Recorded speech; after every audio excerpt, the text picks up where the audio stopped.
Bismillahirrahmanirrahim. Assalamualaikum warahmatullahi wabarakatuh.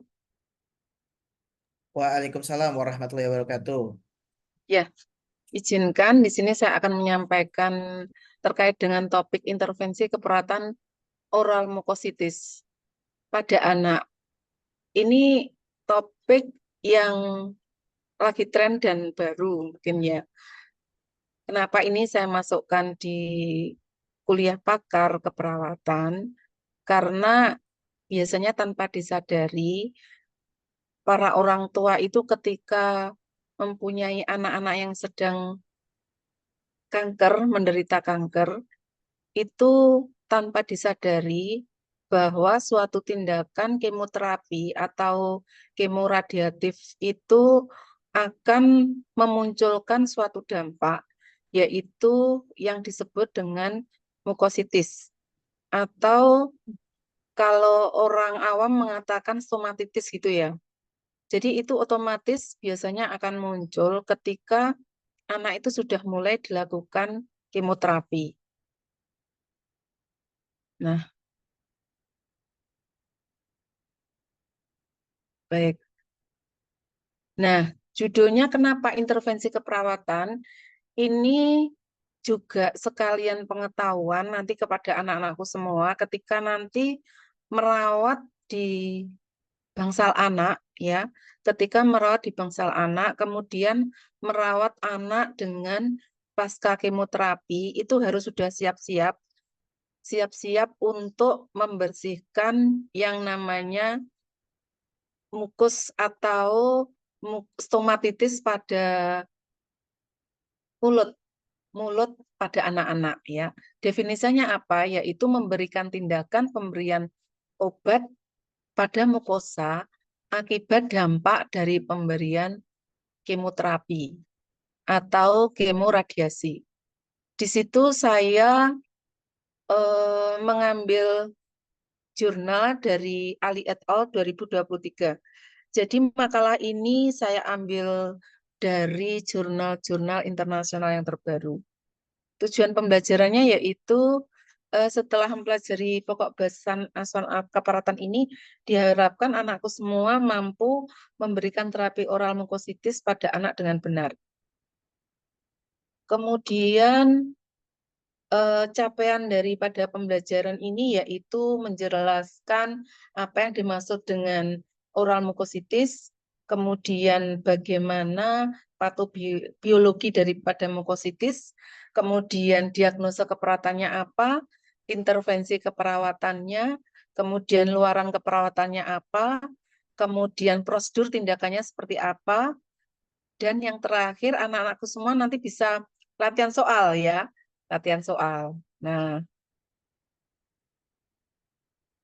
untuk pengertian dari intervensi oral mukositis yaitu melindungi mukosa mulut yang sensitif tidak mengalami lesi karena stres, yaitu akibat dampak pemberian kemoterapi atau radioterapi serta menghidrasi mukosa.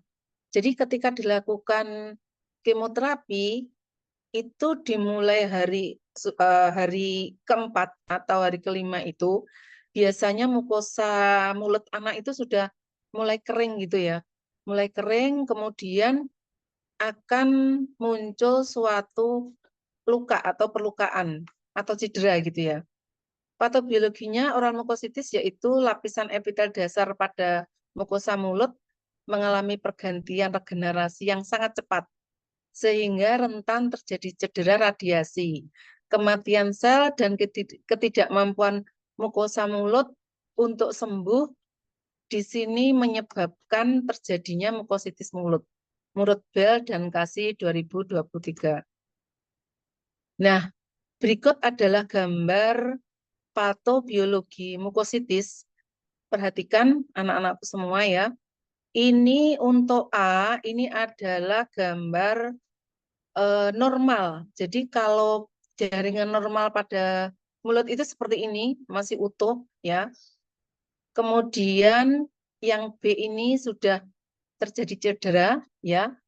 Kemudian akan muncul kalau kita contohnya kalau ada kuman di kulit gitu ya contohnya ada kuman di kulit.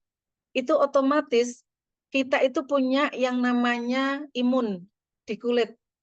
Mesti akan apa? Mau melepas mukus itu, mau melepas penyakit yang ada di kulit itu. Dengan rasa apa? Gatal, kemudian memberikan mengeluarkan keringat itu dalam upaya untuk menolak benda-benda asing yang nempel di kulit itu contohnya. Ini sama. Kalau akibat ada cedera di bagian mulut, otomatis imunnya itu juga akan meningkat. Tentaranya itu akan menyerang gitu ya. Menyerang apabila ada benda asing yang masuk. Nah, kalau pertahanan itu tidak kuat, tentara tidak kuat, otomatis justru akan mengeluarkan proinflamasi. Ya, apa yang ada di dalam tubuh? Faktor inflamasi yang ada di dalam tubuh itu interleukin 1, kemudian TNF alfa, sama interleukin 6. Nanti saya akan terangkan ya untuk keterangannya. Kemudian ini bagian D, kemudian bagian E ini mengalami suatu cedera. Jadi keterangannya seperti ini. Jaringan yang pertama tadi yang A yaitu normal, kemudian jaringan yang B itu terjadi fase inisiasi atau jaringan cedera diakibatkan oleh kemoterapi atau radioterapi yang mengakibatkan kematian sel epitel basal dan pembentukan reaktif spesies oksigen. Jadi kalau bagian organ itu terjadi infeksi terus-menerus, otomatis oksigen yang ada di bagian infeksi itu akan mengalami kekurangan oksigen. Akhirnya akan membentuk reaktif spesies oksigen.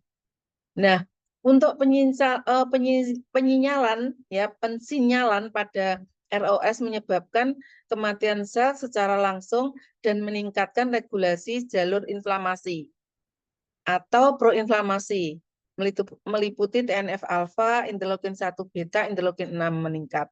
Nah, ini otomatis menyebabkan infeksi ya, menyebabkan infeksi pada bagian mulut tersebut. Sehingga kalau sudah kalah tentara yang ada di mulut, otomatis akan menyebabkan kematian sel akan lebih lanjut ya, sehingga terjadi ulkus gitu ya. Nah, itu otomatis sudah kalah jaringannya ya, kalau sudah terjadi ulkus. Kemudian yang D itu mengalami ulserasi atau perlukaan, terjadi peradangan lebih lanjut. Kalau peradangan otomatis ada rubor, kalor, dolor, fungsi laisa itu ya otomatis ada tanda itu. Kemudian yang E itu adanya penyembuhan atau epitel mengalami penyembuhan melalui proliferasi epitel. Kemudian kalau di sini menurut WHO mengklasifikasikan mukositis menjadi 4 skala. Skala yang pertama itu kemerahan atau eritema, biasanya nyeri ringan. Nah, ini biasanya anak-anak masih mau untuk minum gitu ya. Kemudian untuk skala 2, membran mukosa, kemerahan, kemudian timbul ulkus, ulkusnya rata, kemudian nyerinya ada nyeri, kemudian pasien masih bisa makan. Itu skala 2. Kalau skala 3, itu ulkus terbentuk semakin dalam itu semakin membentuk suatu kubah gitu ya. Kemudian pasien hanya dapat makan dengan konsistensi cair. Kemudian skala 4 itu mukositis parah. Pasien sudah tidak bisa makan, jadi harus dilakukan apa? Pasang NGT gitu ya, karena sudah tidak bisa makan melalui mulut. Ya, harus dipasang NGT melalui hidung atau menggunakan infus atau intraseluler atau IV. Kemudian berikut gambar mukositis dampak pemberian kemoterapi atau kemoradioterapi seperti ini. Nah, ini. Jadi mungkin anak-anakku nanti kalau misalnya pas di rumah sakit ketemu anak dengan leukemia, kemudian dilakukan kemoterapi dan terjadi stomatitis atau mukositis ya, seperti ini. Jadi anak-anakku nanti tugasnya memberikan edukasi kepada orang tua, memberikan pengertian ya bahwa ini adalah dampak kemoterapi seperti itu ya. Nanti perawatan apa? Perawatannya adalah murni pada anak-anakku semua. Nanti Bu Nini ajari ya di sini ya. Ya. Jadi bentuknya seperti ini. Nah, ini ada di dinding bibir ya, di dinding bibir bagian atas. Kemudian ini ada di lidahnya. Ini muncul sudah lubang seperti ini berarti muncul yang namanya ulcerasi. Ya, seperti ini. Nah, untuk keterangan gambar yang kedua tadi, A dan B itu ulcerasi tidak merata yang disebabkan oleh kemoterapi jenis cetuximab. Kemudian yang C itu eritema pada mukosa yang disebabkan oleh temsirolimus. Kemudian yang D itu ulcerasi berdarah dengan trauma ringan yang disebabkan oleh everolimus.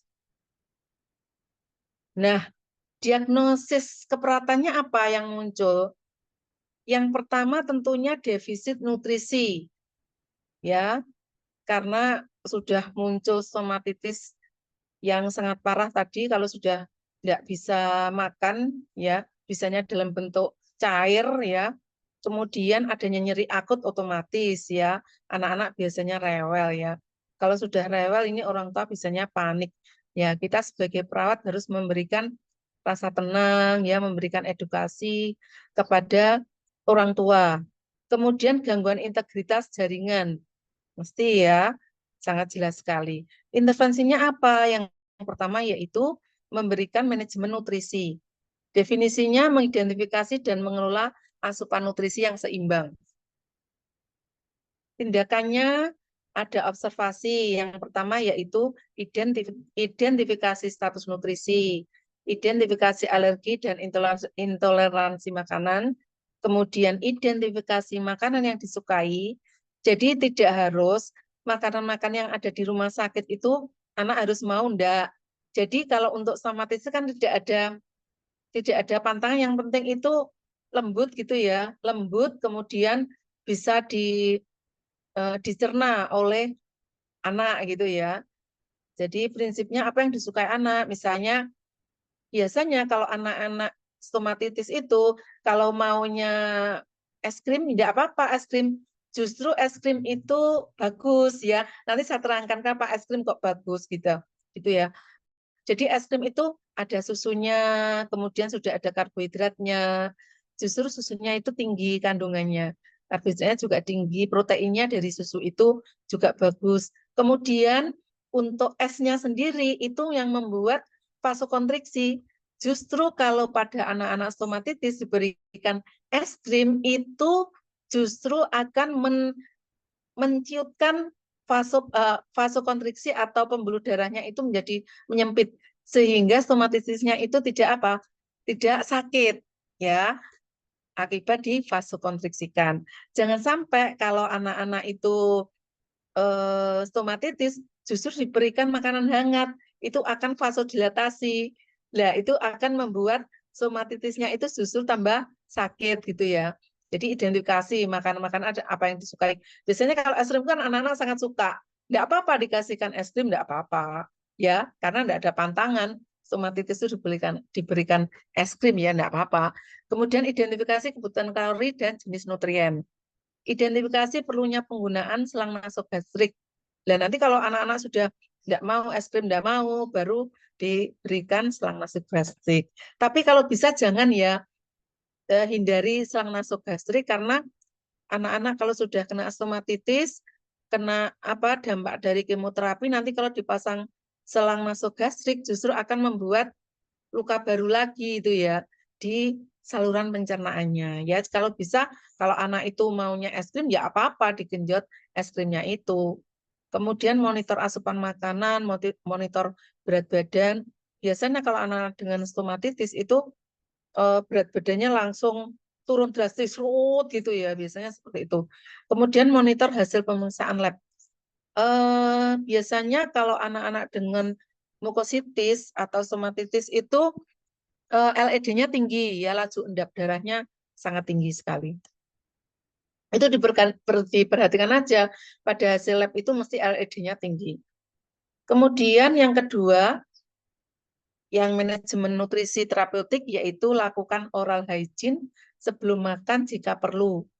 Nah, oral hygiene itu tidak harus gosok gigi. Misal kalau misalnya stomatitisnya itu banyak ya di bagian mulut, itu oral hygiene-nya cukup apa? Yang lembut itu kapas gitu ya.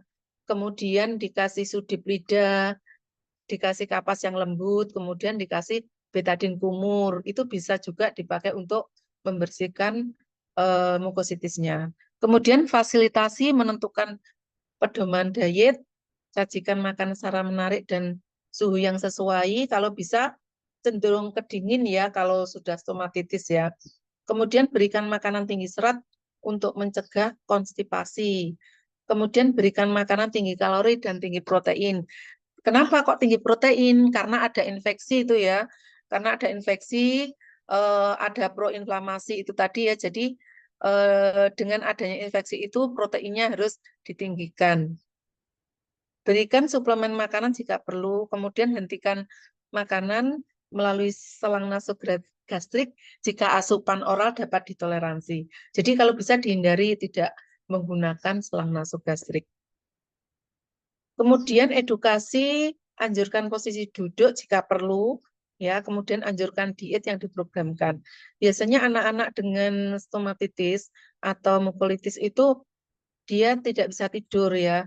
Jadi kalau bisa jangan dipaksa, kalau misalnya anak itu belum ngantuk betul, jangan dipaksakan untuk posisi tidur ya. Karena sakit memang ya. Jadi kalau bisa dianjurkan posisinya duduk gitu, diajak mainan apa apa gitu ya. Kemudian anjurkan diet yang diprogramkan. Kolaborasi di sini pemberian medikasi sebelum makan, misalnya diberikan Novalgin tetes gitu ya. Itu kan untuk pereda nyeri. Kemudian antiemetik jika perlu. Kolaborasi dengan ahli gizi untuk menentukan jumlah kalori dan jenis nutrien yang dibutuhkan jika perlu. Yang kedua yaitu manajemen nyeri, ya. Itu untuk intervensi diagnosis kedua, manajemen nyeri. Definisinya yaitu mengidentifikasi dan mengelola pengalaman sensorik atau emosional yang berkaitan dengan kerusakan jaringan atau fungsional dengan onset mendadak atau lambat dan berintensitas ringan sampai berat dan konstan. Tindakannya yaitu yang pertama observasi. Identifikasi lokasi, lokasinya di mana, ya, di mulut bagian mana, atas atau bawah, samping, samping kanan atau samping kiri gitu ya. Apakah di dekat gusi, apakah di lidah gitu ya. Karakteristiknya bagaimana, ciri khasnya, apakah lubangnya itu pisah-pisah atau gandeng jadi satu gitu ya. Durasinya, frekuensi, kualitas, intensitas nyerinya. Kemudian identifikasi skala nyeri ya. Jadi untuk skala nyeri pada anak-anak tentunya untuk penilaiannya beda ya dengan orang tua.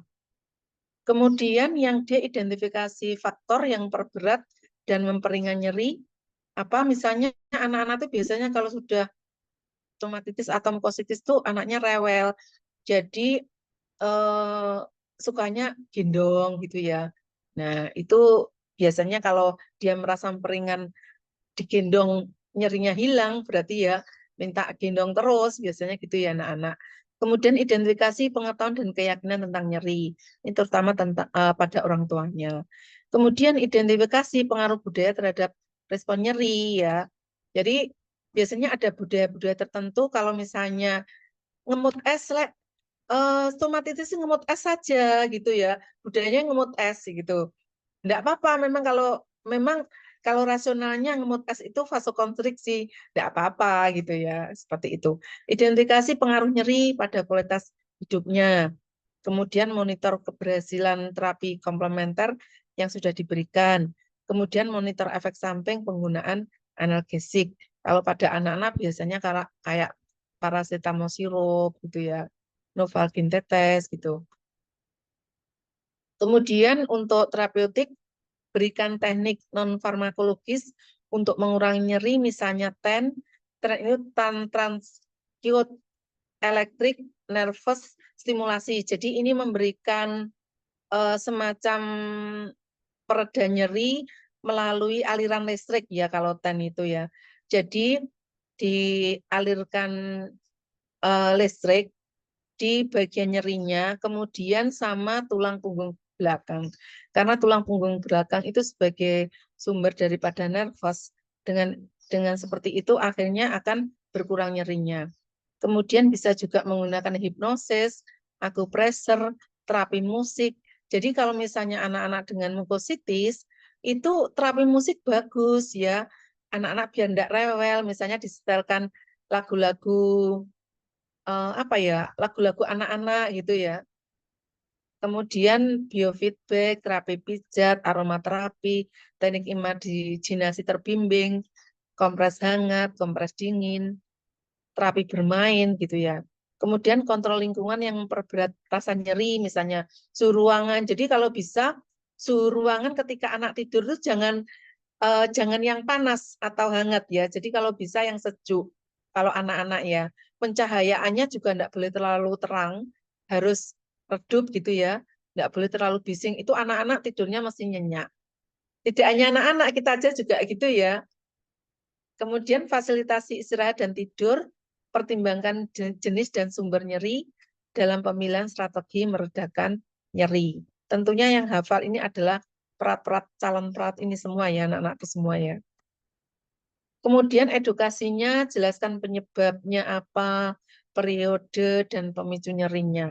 Jelaskan strategi meredakan nyeri, kemudian anjurkan memonitor nyeri secara mandiri. Ya, itu bisa dipilihkan. Yang mana yang cocok untuk anak-anak. Tapi biasanya anak-anak itu gampang waleh. Jadi kalau bisa divariasikan. Misalnya ini guide imagery, terbimbing. Besok ganti terapi musik, besok ganti apa bermain gitu ya. Jadi kalau bisa anak-anak itu harus banyak strategi ya untuk meredakan nyeri. Anjurkan memonitor nyeri secara mandiri, anjurkan menggunakan analisis secara tepat, ajarkan teknik non-farmakologis untuk mengurangi rasa nyeri, kolaborasi, pemberian analgesik jika perlu. Nah, kemudian ini adalah edukasi untuk peratan mulut untuk diagnosis yang ketiga. Definisinya yaitu memberikan informasi dan cara melakukan peratan mulut pada pasien dengan kesadaran menurun atau kompos mentis dengan alat bantu pernafasan. Tindakannya yaitu observasi, identifikasi kesiapan dan kemampuan menerima informasi-informasi, kemudian terapinya sediakan materi dan media pendidikan kesehatan. Jadi kita harus menyediakan leaflet-leaflet gitu ya, yang akan diberikan pada orang tua, biar kalau anaknya itu rewel, orang tua itu ada hiburannya gitu ya, ada bacaan bahan untuk dibaca gitu ya. Kemudian jadwalkan pendidikan kesehatan sesuai dengan kesepakatan, berikan kesempatan untuk bertanya. Edukasinya yaitu jelaskan aspek yang perlu diidentifikasi dari kondisi mulut, misalnya lukanya, kedalamannya, di mana tempatnya, apakah ada garis gigi, plak, sarawiannya di mana, dan tumor. Anjurkan sikat gigi 2 kali sehari atau lebih ya.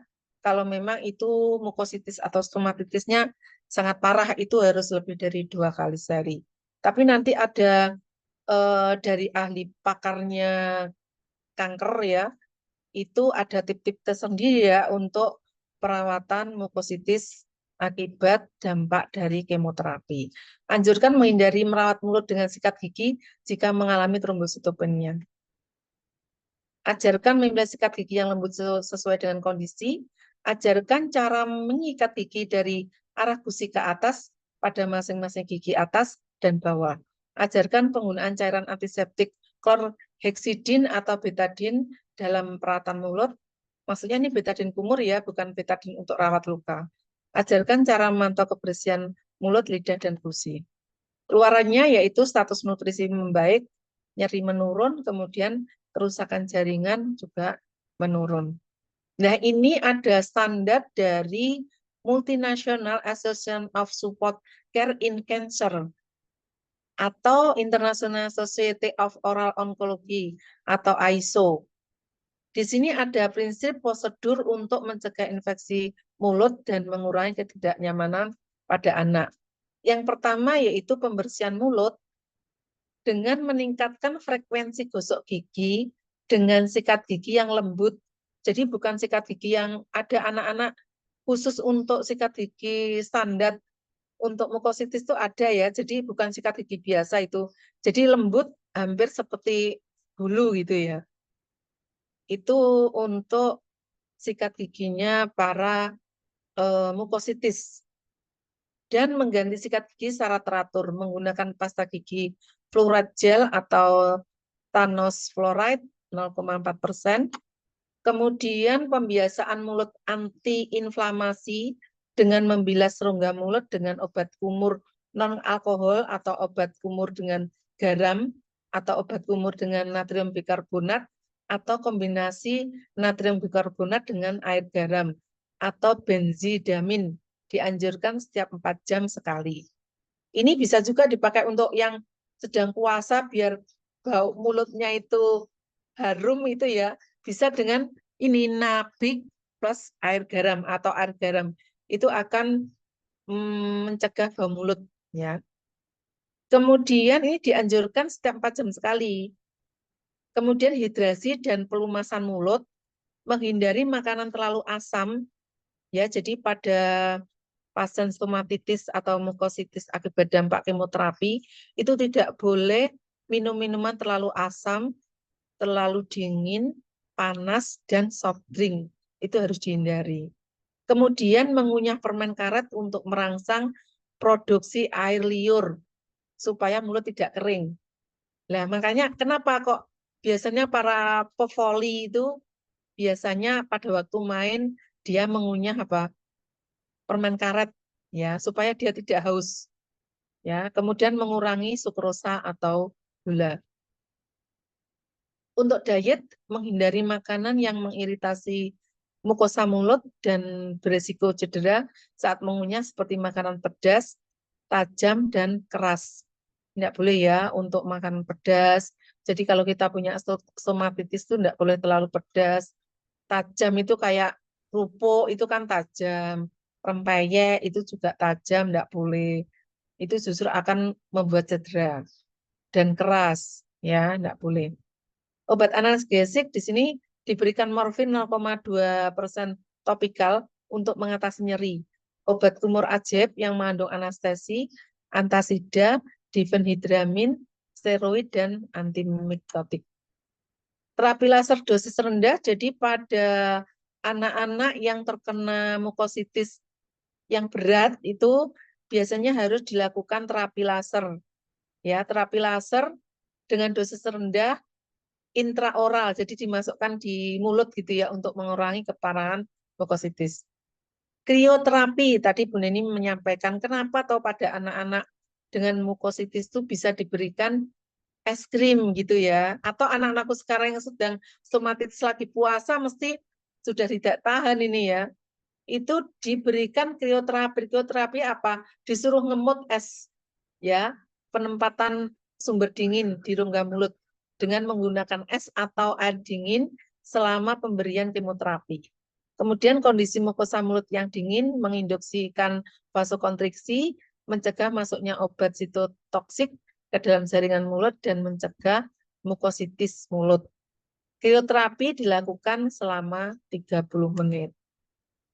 Untuk komoprotektif di sini diberikan paliferovin, merupakan faktor pertumbuhan keratinosit dan bekerja sebagai agen kemoprotektif, direkomendasikan untuk mukositis mulut skala 3 dan 4. Jadi ini yang sudah berat yang tidak bisa makan ya, ini makannya lewat apa ya, lewat infus atau lewat NGT ya, atau berupa cairan. Palifermin menurunkan kejadian dan durasi mukositis. Kemudian diberikan suplementasi seng dan obat pelindung mukosa. Di sini seng meningkatkan perbaikan jaringan dan memberikan efek antioksidan. Obat pelindungan mukosa dengan sukralfat, vitamin E, C, beta-karotin, dan glutasen. Ya, glutasen peroksida ini mengandung antioksidan juga. Kemudian kalau ada gigi yang rusak harus segera dicabut atau ada karies gigi itu diperbaiki dulu sebelum terapi kemoterapi. ya, karena dapat menurunkan resiko mukositis sebesar lebih dari 25% dan sangat bermanfaat pada pasien kanker berisiko tinggi. Nah, ini ada latihan soal, silakan dikerjakan. Ada 5 soal, silakan dikerjakan. Atau Monggo ada pertanyaan dulu. Monggo. teman-teman, Nggih. atau soal dulu boleh Bu, biar Oke, dikerjakan. Oke, ya, teman-teman ada suara 5. saya coba tes suara dulu Bu. Dari tadi kita nggak mendengar suara peserta. Oke, monggo. Coba apakah aman suara saya, teman-teman yang bergabung? Cek, cek, cek. Tes, tes, tes. Ada? Mana ini? Apa tidur Ada, siang? Pak. Ada. Ada ya. Kita akan tes ya. Ini satu soal, ada 5 soal. Monggo jawabannya ditulis di kolom chat, jawabannya saja. Ya kalau mau menjelaskan juga boleh di kolom chat. Silakan.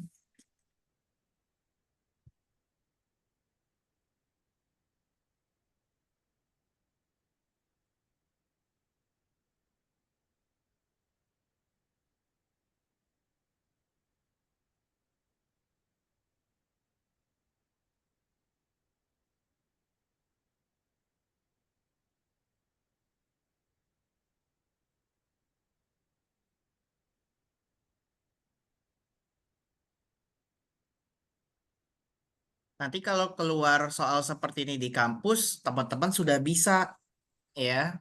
Ini Oke. pesertanya random nih Bu. Bu Dokter Oh iya, ada enggak apa-apa, tingkat Mas. 1.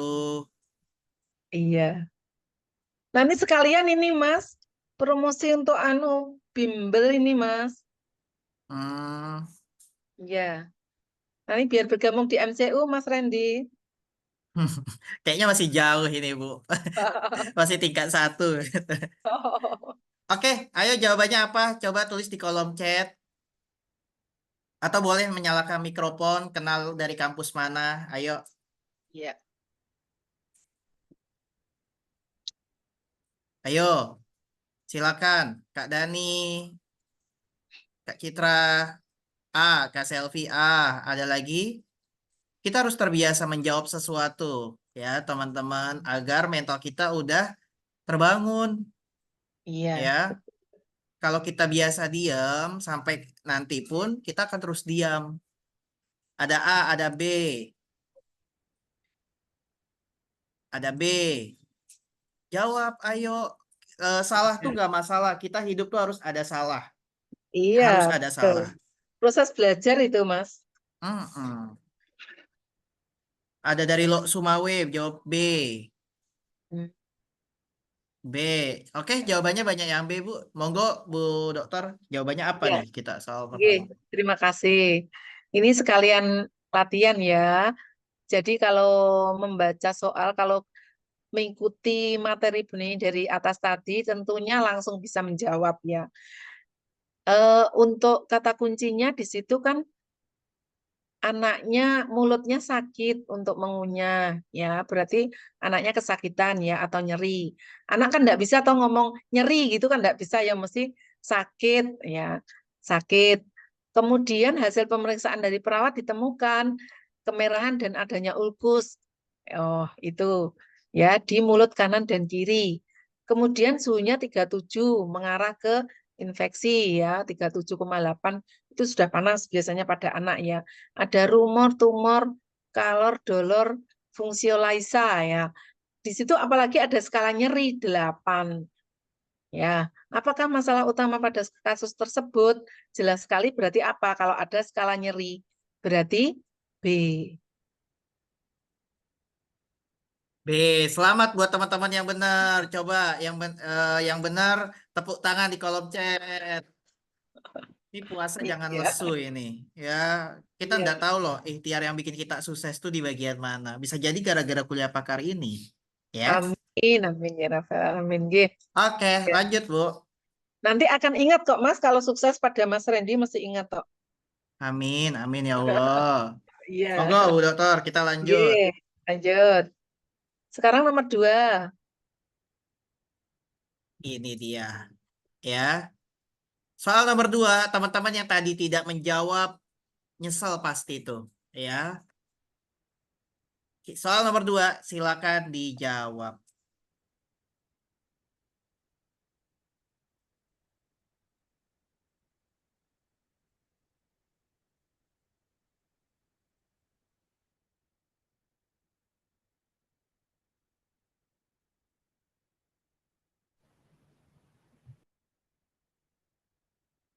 Silakan dicermati ya, intervensi terapeutik.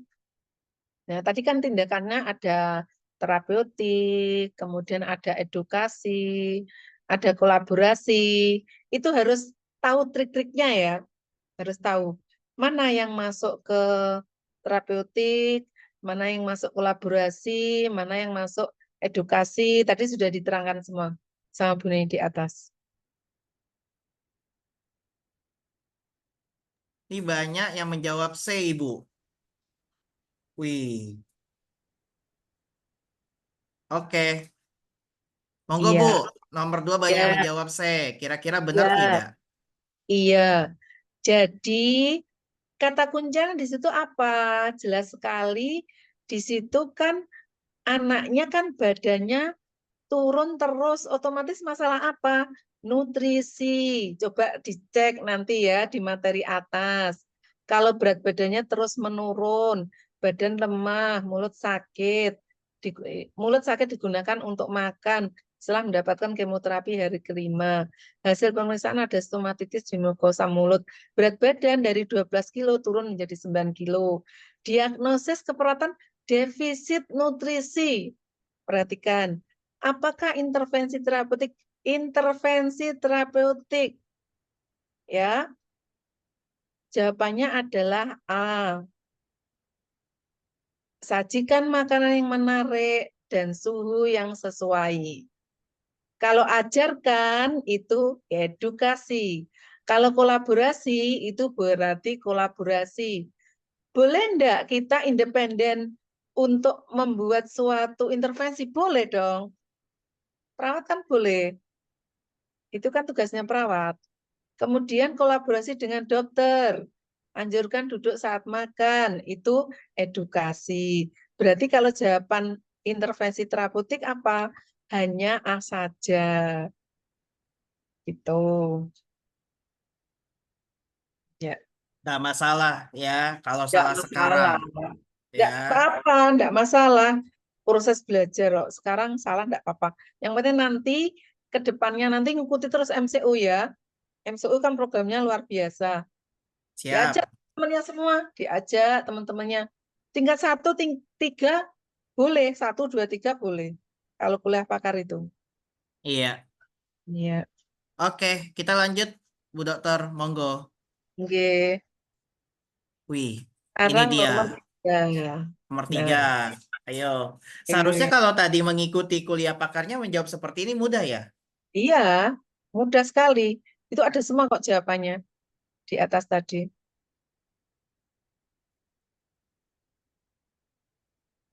A. Dari Pandi Rival. Hmm. Hmm.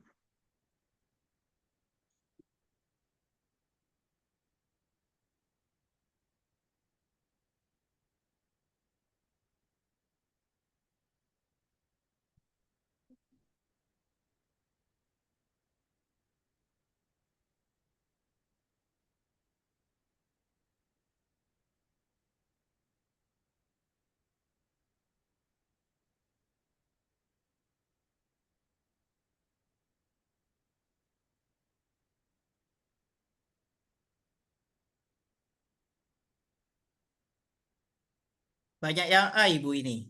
Iya, semakin pinter toh, semakin paham, Mas. Enggak apa-apa. Iya, berarti sudah paham itu kata kuncinya. Kalau baca soal harus seret gitu langsung, oh kuncinya ini, kata kuncinya ini gitu. Ayo. Oke, sudah A. Apakah benar, Ibu? Iya, Jawaban oke. teman-teman. Betul, jawabannya yaitu A.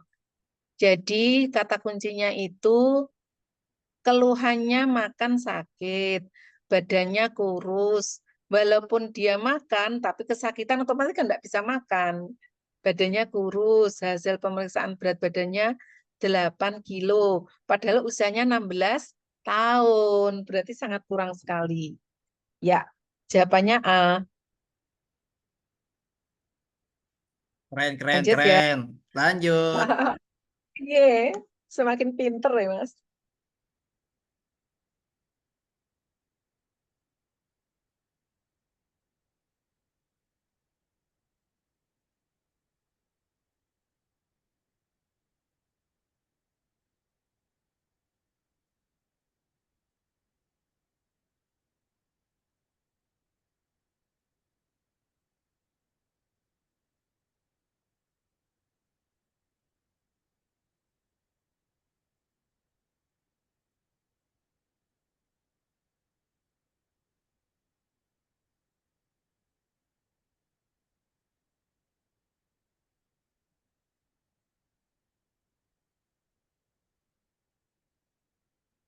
D. Identifikasi penyebab hipertermia. Kenapa tindakan no identifikasi? Tindakan terapeutik, halo?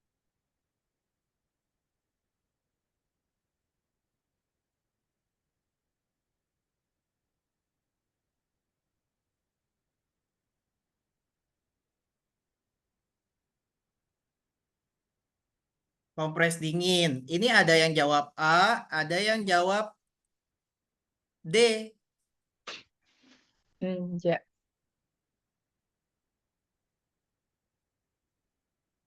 Ada yang jawab A, ada yang jawab D. Iya. Monggo Bu, yang benar jawabannya Oke, apa? siap. Jadi ini kata kuncinya ini kan suhu tinggi ya ini ya. Ibu mengatakan anaknya rewel saat minum susu dengan DOT. Suhunya tinggi. Hasil pemeriksaan adanya kemerahan pada gusi. Suhu 38 ini setelah diperiksa oleh perawat, ini suhunya 38. Ya. Diagnosis keperawatannya hipertermi kan jelas toh. Diagnosis keperatan hipertermi. Berarti apa tindakan yang harus dilakukan perawat saat itu? Apa coba? Apa? Apakah identifikasi? Kan enggak. Langsung apa? Kompres Kompres dingin. dingin. Iya. Tanpa identifikasi sudah jelas. Kan sudah jelas. Suhunya 38 apa yang harus diidentifikasi? Penyebabnya juga jelas kan? Penyebabnya apa? Ada kemerahan di gusi. Kan enggak perlu identifikasi lagi. Hmm. Perlu lagi identifikasi penyebab hipertermi. Sudah jelas kan di sini hasil pemeriksaan adanya kemerahan pada gusi, ya kan? Sudah dicek suhunya 38 kan nggak perlu identifikasi.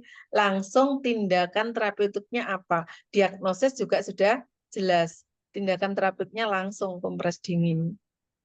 Ya, itu. Ya. Seperti itu kalau trik-triknya untuk mengerjakan soal ya harus tahu keywordnya. Ya. Oke. Ya, teman-teman yang salah tidak usah khawatir ya. Karena Oke. kita juga harus belajar ya semuanya. Oke, kita lanjut Bu Dokter untuk soal terakhir. Soal nomor 5. Oke, baik. Ini Silakan. dia, diagnosis keperawatan pada kasus tersebut. Jangan sampai salah. Yuk, fokus. Mm-mm.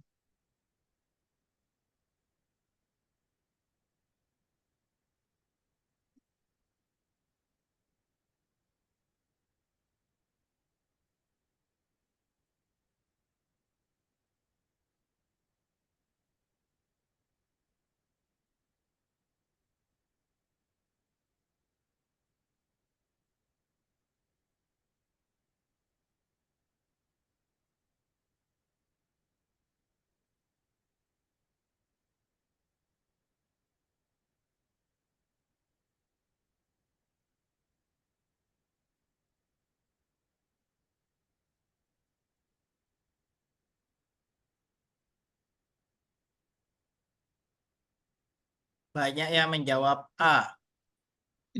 Semakin pintar Ada juga yang menganalisis. jawab B.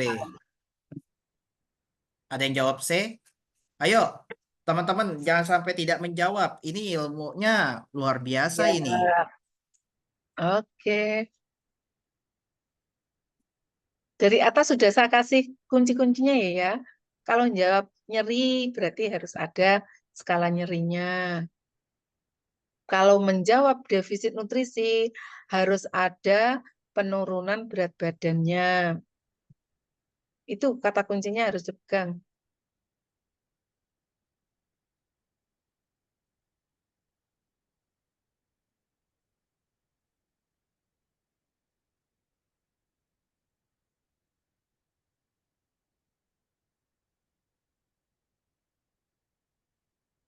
Oke, banyak yang menjawab A.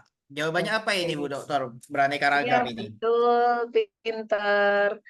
Jadi kalau dilihat dari kata kunci soal, itu adalah sudah kelihatan ya, adanya kemerahan di lidah dan dinding mulut, anak tidak mau makan, hasil pemeriksaan itu berarti perawat sudah meriksa adanya kemerahan pada lidah dan dinding mulut, serta adanya ulkus setelah menjalani kemoterapi hari kelima.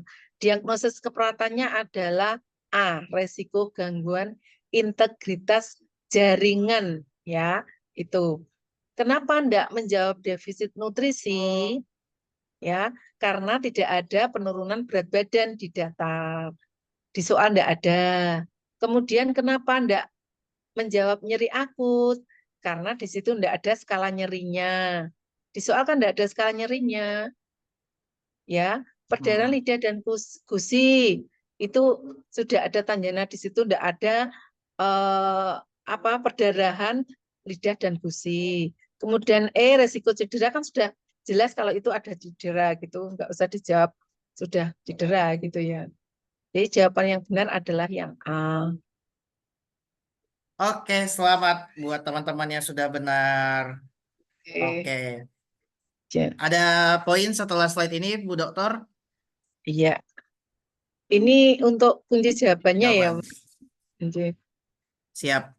Ini Ini untuk referensinya referensinya. bisa dicek ya. Nanti bisa dicek Bu Neni menggunakan referensi ini. Siap. Kemudian ini ada kata-kata motivasi. Jangan pernah berhenti belajar, karena hidup tak pernah berhenti memberi pelajaran. Jadi untuk menjadi kita dewasa itu mesti kita ditempa oleh pelajaran. Maksudnya pelajaran itu hanya di kuliah gitu. Dimanapun itu jadikan sebagai pelajaran. Ya, baik di dapur, ya itu juga belajar masak di kampus, belajar teori keperawatan misalnya seperti itu. Di kehidupan sehari-hari itu juga belajar hidup, ya, jadi itu jangan pernah berhenti belajar karena hidup itu tak pernah berhenti memberikan pelajaran. Kemudian belajar adalah kunci untuk membuka pintu kesuksesan. Jadi diajak semua teman-temannya ya yang belum bergabung dengan MCU, ayo yuk ikut-ikut, enak kok gitu ya. Kemudian belajar adalah investasi terbaik untuk masa depanmu. Ilmu, ingat ya, kalau kita diberi harta oleh orang tua, itu akan bisa habis seketika beberapa menit bisa hilang harta itu. Hmm.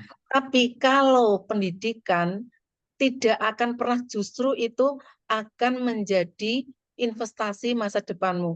Kalau kamu tidak punya uang, punya ijazah, masih bisa ngelamar pekerjaan untuk menghasilkan uang.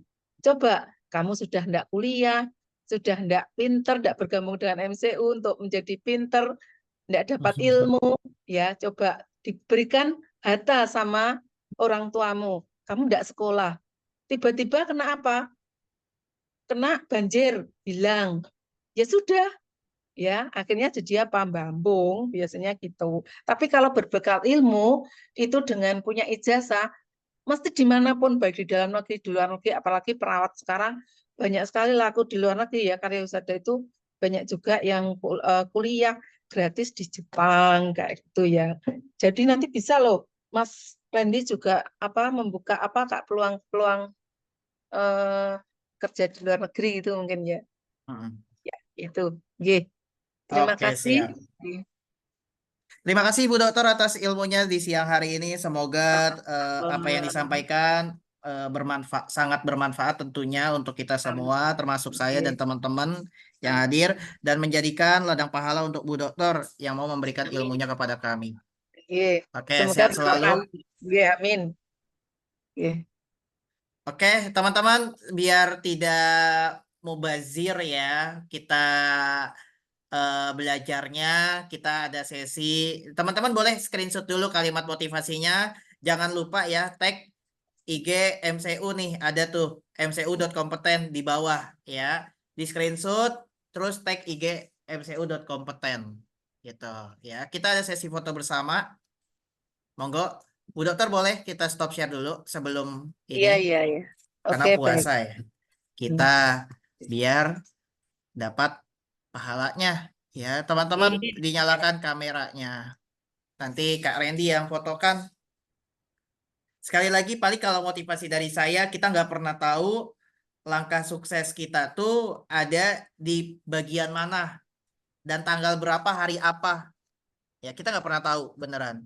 Tapi yang saya tahu, kalau hari ini ikhtiar, maka selalu punya hasil yang bagus. Betul. Aduh, ya, ini webcam saya yang bermasalah. Oke, sudah tidak ada lagi yang on cam. Kita screenshot. 3, 2, 1, cheese.